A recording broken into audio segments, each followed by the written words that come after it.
மாலையும் தாலியும் இல்ல கல்யாணம். விட்டு சொன்னேன்ல, அவகிட்ட சொல்லிடுறேன்.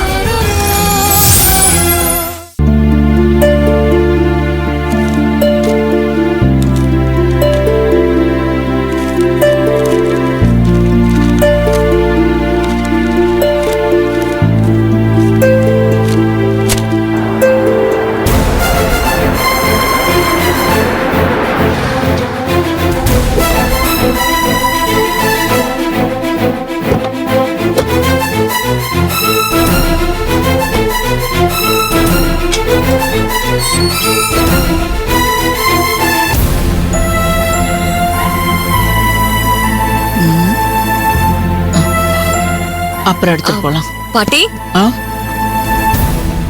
பாட்டி, மகிழினி வீட்டுல இருக்காளா? அவளை வர சொல்லுங்களேன், நான் அவகிட்ட கொஞ்சம் பேசணும். என்னப்பா சொல்ற? மகிழினி ஆஸ்பத்திரிக்கு தானே வந்தா, இன்னும் அவ வீட்டுக்கு வரவே இல்லையே. பாட்டி, மகிழினி வேலையை விட போறேன்னு லெட்டர் எழுதி வச்சுட்டு ஹாஸ்பிட்டல்ல இருந்து கிளம்பிட்டா. ஐயோ, அவ என்ன பார்த்து ஒரு வார்த்தை கூட சொல்லாம மேனேஜர் கிட்ட லெட்டர் கொடுத்து என்கிட்ட கொடுக்க சொல்லிட்டு என்ன பார்க்காமலே ஹாஸ்பிட்டல்ல இருந்து கிளம்பி போயிட்டா பாட்டி. ஐயோ, என்ன தம்பி சொல்ற? மகிழினி வேலை விட போறேன்னு என்கிட்ட சொல்லவே இல்லையே. அவ என்கிட்டயும் சொல்லல பாட்டி, உங்ககிட்டயும் சொல்லல. அவளாவே முடிவு பண்ணி இப்படி ஒரு காரியத்தை பண்ணிருக்காளே. இன்னைக்கு ஹாஸ்பிட்டல்ல இருந்து போனவ வீட்டுக்கு கூட வராம வேற எங்க போயிருப்பா? அட கடவுளே, என் பேத்திக்கு என்ன ஆச்சு? எதனால அவ இப்படி எல்லாம் பண்றா? எனக்கு ஒண்ணுமே புரியலையே. எல்லாத்துக்கும் காரணம் நீதான் தம்பி. நீ கல்யாணத்தை பத்தி புடி கொடுக்காம இருக்க. உன் மாமா பொண்ணு உனக்கு அவளுக்கு கல்யாணம்னு வீட்டுக்கு வந்து பத்திரிக்கை வச்சுட்டு போறா. இதெல்லாம் பார்த்து மகிழினி வெறுத்து போயிட்டா. அதுல இருந்துதான் என்கிட்டயும் அவ சரியா பேசுறதே இல்ல. பிரக்தியில கல்யாணமே வேண்டாங்கிற முடிவு எடுத்துட்டா. என் பேத்தியோட வாழ்க்கை என்ன ஆகுமோன்னு எனக்கு பயமா இருக்கு தம்பி, பயமா இருக்கு. பாட்டி, கொஞ்சம் பொறுமையா இருங்க. பாட்டி, என் மேல நீங்க கோவப்படுறதெல்லாம் நியாயம்தான் பாட்டி. ஆனா என்ன கோவமா இருந்தாலும் மகிழினி என்கிட்ட நேரடியா சொல்லாமே பாட்டி. அதை விட்டுட்டு எதுக்காக என்கிட்ட பேசாம இருக்கா? நான் அவளுக்கு கிஃப்டா கொடுத்த ராதே கிருஷ்ணன் பொம்மையை கூட ஹாஸ்பிட்டல்ல வந்து வச்சுட்டு போயிட்டா. அவ என்னதான் பாட்டி நினைக்கிறா?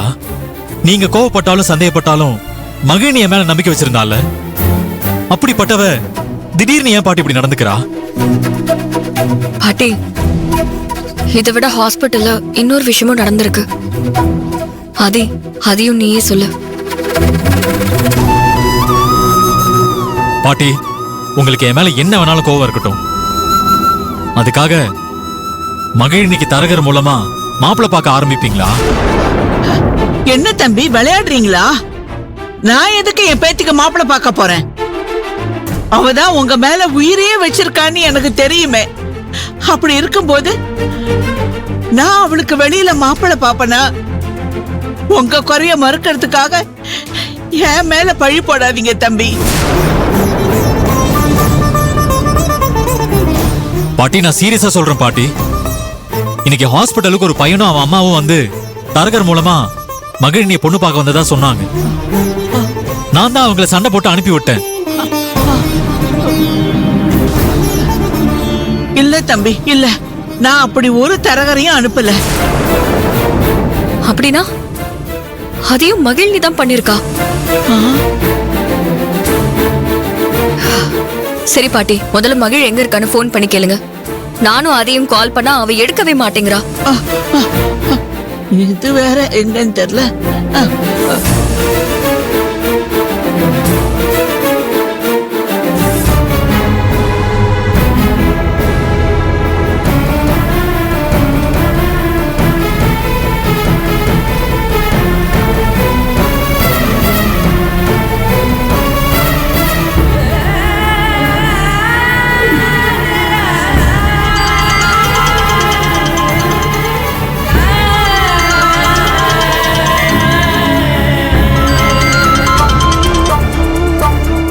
சொல்லு பாட்டி. மகிழினி, நீ எங்க இருக்க? நான் வெளியே இருக்கேன் பாட்டி. என்ன விஷயம் சொல்லு.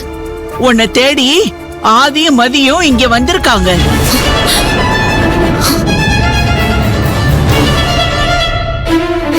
அவளை வீட்டுக்கு வர சொல்லுங்க. மகிழினி, நீ உடனே வீட்டுக்கு வாயே. ஆதி உங்ககிட்ட பேசணுமா? எனக்கு கொஞ்சம் வேலை இருக்கு, நான் வர லேட் ஆகும் பாட்டி. நீ வந்து அவங்க கிட்ட எதுவும் பேச வேண்டாம். நீ வந்தா போதுண்டி, எல்லாத்தையும் நான் பேசிக்கிறேன். இன்னைக்கு ஆதி கிட்ட பேசி 2ல 1 முடிவு பண்ணிடுறேன்.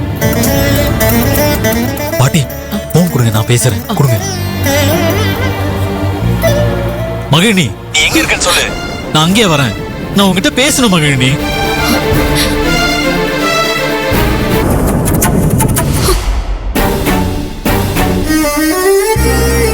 இந்தாங்க. இப்போ போனை கட் பண்ணிட்டா நான் என்னதான் பண்றது? ஏன் இப்படி கஷ்டப்படுத்திட்டு இருக்கா? நீங்களே சொல்லுங்க பாட்டி. என் பேத்தி எதனால கோவமா இருக்கான்னு உனக்கே தெரியும். நீ அவளை காதலிச்சு கை விட்டுட்ட. அந்த விரக்தியில தான் அவ இப்படி இருக்கா. அவளுக்கு ஏதாவது ஒண்ணு ஆச்சு, அந்த பாவம் உன்னை சும்மா விடாது. பாட்டி ஷோ பாட்டி, மகிழினி தான் கோவமா இருக்கானா? நீங்களும் ஏன் பாட்டி இப்படி பேசிட்டு இருக்கீங்க? வேற எப்படி பேசுவாங்களா? தாயில்லாத பொண்ணாச்சேன்னு அவளை பொத்தி பொத்தி வளர்த்த. அவளை நம்ப வச்சு ஏமாத்திட்டியே. அவ உன்னை நினைச்சு எப்படி கஷ்டப்படுறான்னு எனக்கு தானே தெரியும். குடும்பத்தோட இருக்கிற உனக்கு அவ வழி என்னன்னு உனக்கு புரியாது. நீ நல்லவனா இருந்தா இப்பவே போய் உன் அம்மாவை கூட்டிக்கிட்டு என் பேத்திய பொண்ணு கேட்டு வா. அப்பதான் நான் உன்னை நம்புவேன். இல்லன்னா என் பேத்திய காதலிச்சு ஏமாத்திட்டேன்னு நான் போலீஸ்க்கு போய் உன் மேல புகார் கொடுப்பேன். பாட்டி, உன் குடும்பத்தையே நான் கோர்ட்டுக்கு இழுப்பேன். பாட்டி ப்ளீஸ் பாட்டி, ஏற்கனவே ஆதி ரொம்ப நொந்து போயிருக்கான். நீங்களும் இந்த மாதிரி இப்படி பேசுறீங்களே, அவனை கொஞ்சம் புரிஞ்சுக்கோங்க பாட்டி. நீ பேசாத மதி. நீயும் உன் ஃப்ரெண்டும் தான் இந்த ஆம்பளை பசங்களை நம்பி இப்படி கஷ்டப்பட்டுக்கிட்டு இருக்கீங்க. ஆனா நீ கட்டிக்க போற அந்த பையன் இருக்கானே, அவன் இந்த ஆதியை விட எவ்வளவோ மேலுன்னு சொல்லுவேன். பாட்டி முதல்ல நீங்க 2 பேரும் இங்க இருந்து கிளம்புங்க.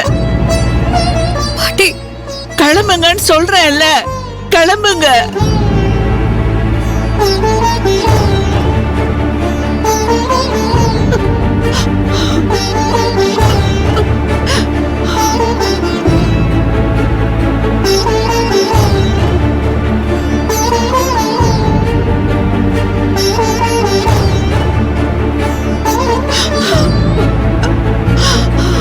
ஐயோ மகிழ், எங்கடா இருக்க நீ? சாரி ஆதி, சாரி மதி.